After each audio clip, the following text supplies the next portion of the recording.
안녕하세요. 오늘은 설교에 대해서 함께 나누고자 합니다. 오늘 말씀은 베드로서 2장 1절입니다. 그러나 민간에 또한 거짓 선지자들이 일어났으나니 이와 같이 너희 중에도 거짓 선생들이 있으리라. 저희는 멸망케 할 이단을 가만히 끌어들여 자기들을 사신 줄을 부인하고 임박한 멸망을 스스로 취하는 자들이라. 아멘. 우리는 여러분과 저는 하나님께 영광과 찬양을 드리는 일을 위해 부름받은 자들입니다. 그럼 구체적으로 그 일을 어떻게 할 수 있을까요? 그 일 중에 하나는 설교입니다. 설교를 하는 것과 또 설교를 듣는 것을 통하여 하나님께 영광을 돌리고 또 하나님을 기쁘시게 하는 일을 할 수가 있습니다.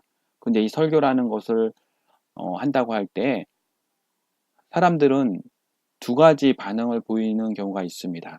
설교를 듣는다, 설교 시간이다 이러면 먼저 벌써 권위적인 것으로 느껴져서 귀를 닫고 눈을 닫고 뭔가 마음과 생각의 문이 닫힐 때도 있고 또 반대로 마음가짐을 단정히 하고 경건하게 해서 하나님의 말씀을 받고자 하는 마음도 갖게 됩니다.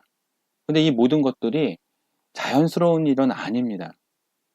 이 설교라는 것이 특히 우리나라 사람들에게 있어서 굉장히 권위적인 행위라는 그런 느낌을 많이 갖게 합니다. 그러다 보니까 하나님의 말씀을 온전히 오해 없이 듣는 일이 결코 쉽지 않게 된다는 것을 발견하게 됩니다. 그러니까 설교는 권위적인 행위라기보다는 하나님의 말씀을 선포하는 일인 겁니다. 하나님의 이름을 영화롭게 하고 하나님께 영광을 돌리는 거룩한 사역인 거죠. 그러니까 설교를 하는 자만이 주님의 일을 하는 것이 아니라 설교를 듣는 자도 그 시간에 분명히 하나님의 일을, 거룩한 그 사역을 하고 있는 것입니다. 근데 이 설교와 관련해서 우리가 왜 이렇게 오해할 수 있는 일들이 생기느냐 하면 이 거짓 선지자의 문제들이 있습니다. 이 거짓 선지자, 설교를 하는 일에 있어서 거짓 선지자의 문제가 굉장히 중요하게 다가오게 됩니다. 마태복음 7장 15절에 거짓 선지자들을 삼가라. 양의 옷을 입고 너희에게 나아오나 속에는 노략질하는 일이라 라는 말씀이 있습니다. 또 요한일서 4장 1절 사랑하는 자들아 영을 다 믿지 말고 오직 영들이 하나님께 속하였나 시험하라. 많은 거짓 선지자가 세상에 나왔음이니라 말씀하고 있습니다.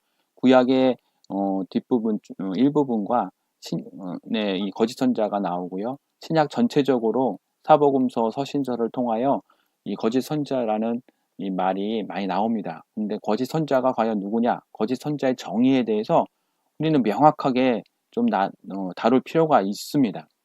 거짓 선지자란 교회로부터 거처와 음식을 제공받고도 교인들에게 영적인 감동을 주지 못하는 자를 가리킵니다. 이것은 제 생각이 아니고 제가 정의 내린 것이 아니라 초기 기독교 시대에 이 디다케라는 문헌이 있는데 거기에 거짓 선지자의 정의를 이렇게 내리고 있습니다. 또 이렇게 영적인 감동을 주지 못하는 이유에 대해서도 잘 말하고 있는데요.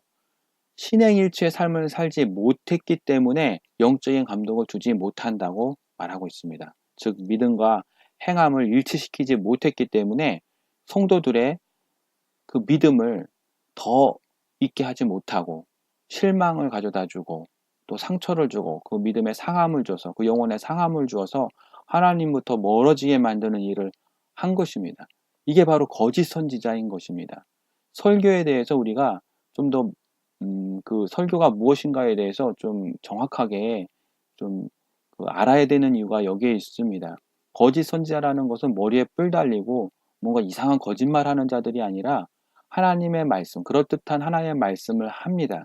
그런데 그가 본질상 그 믿음이 없이 그 설교를 할 때에 그 영혼, 듣는 성도들에게 영적인 감동을 주지 못하고 실망을 안겨주게 될 때 그것이 거짓 선지자입니다. 왜 이렇게 되냐면 듣는 자들이 설교에 대해서 정확하게 그 설교에 대한 그 정의나 의미에 대해서 생각하지 아니하고 그저 강대상의 그 권위적인 강단의 권위에 그저 복종했기 때문에 이런 문제가 생기는 것입니다. 그렇기 때문에 오늘 설교에 대해서 좀 잘 이해해야 됩니다. 그것을 좀 나누고자 합니다. 설교는 어느 한 사람의 지식을 자랑하는 수단이 아닙니다. 아무리 신령한 체험을 하고 또 영적인 체험을 했을지라도 그것으로 인해서 그 설교의 권위가 그에게 있다고 말할 수 있는 것은 아닙니다. 설교는 어느 한 사람의 것이 아닙니다. 하나님의 이름을 높이고 찬양하고 영광을 돌리는 거룩한 사역인 것입니다. 설교는 설교자의 밥줄도 아니고 또 듣는 자의 소유도 아닙니다. 그러니까 설교자가 자신의 것으로 생각하고 이 설교를 통하여 자신의 먹고 사는 일을 위해서 이 설교를 사용한다는 것은 잘못된 일인 것입니다. 마찬가지로 듣는 자들이 설교에 대해서 왈가불가하는 것도 옳지 않은 것입니다.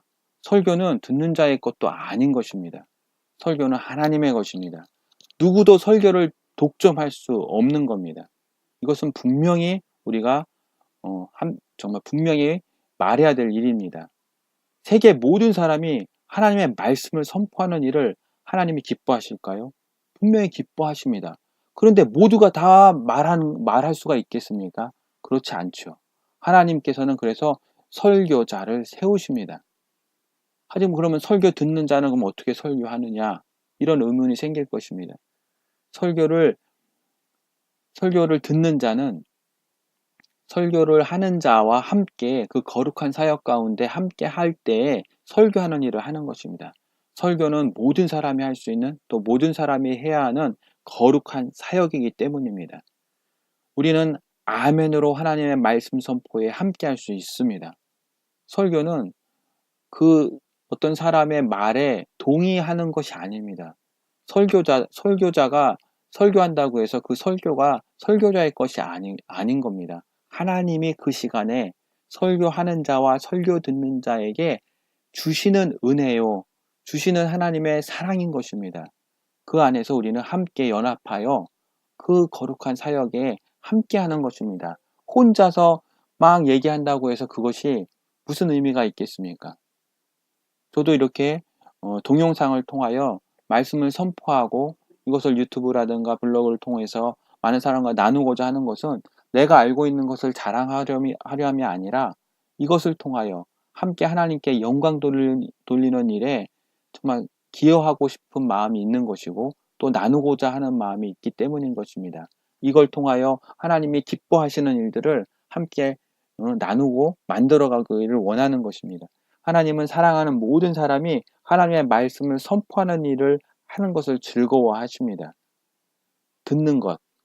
저도 유튜브를 통하여 또 많은 분들의 설교를 듣고 아멘하며 또 감동을 얻고 함께 나눕니다. 이를 통하여 하나님을 영화롭게 하는 일을 더 풍성하게 만드는 것입니다. 우리의 말씀 나눔은 하나님의 기쁨을 위한 것이지 우리의 지적 자랑이나 지적인 유의를 위한 것이 아니라는 것을 분명히 알아야 됩니다. 자기의 어떤 개인적인 사리사욕을 위해서 설교를 이용할 때 이미 그것은 하나님과 멀어지는 것이고 그것은 바로 영혼을 죽이는 일을 하는 것과 다를 바가 없습니다. 하나님은 말씀을 듣는 자를 귀하게 보십니다. 설교하듯이 듣는 자를 더 귀하게 보십니다. 설교를 하는 자나 설교를 듣는 자나 하나님 안에서 함께 거룩한 사역을 성공시켜 나가는 것입니다. 여러분, 설교는 어느 한 사람의 것이 아닙니다. 강단의 권위라는 것은 하나님께서 우리에게 은혜로서 베풀어 주시는 것이지 어느 한 사람을 위한 것이 아닌 것입니다. 그러니까 설교를 한다고 해서 먹고 사는 일을 하는 것은 먹고 사는 일을 위해서 설교를 하는 것은 옳지 않은 것입니다.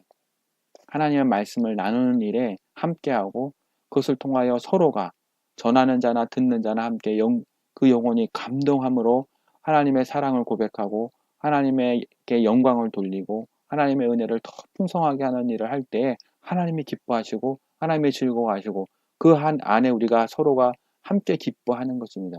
이 설교에 대한 분명한 그 확고한 진리와 그 기초가 있어야 거짓 선지자들을 용납지 아니할 수 있고 정말 하나님께서 정말 경고하신 그 말씀을 잘 지켜서 끝까지 자신의 영혼을 지켜내는 일을 하실 수 있는 것입니다.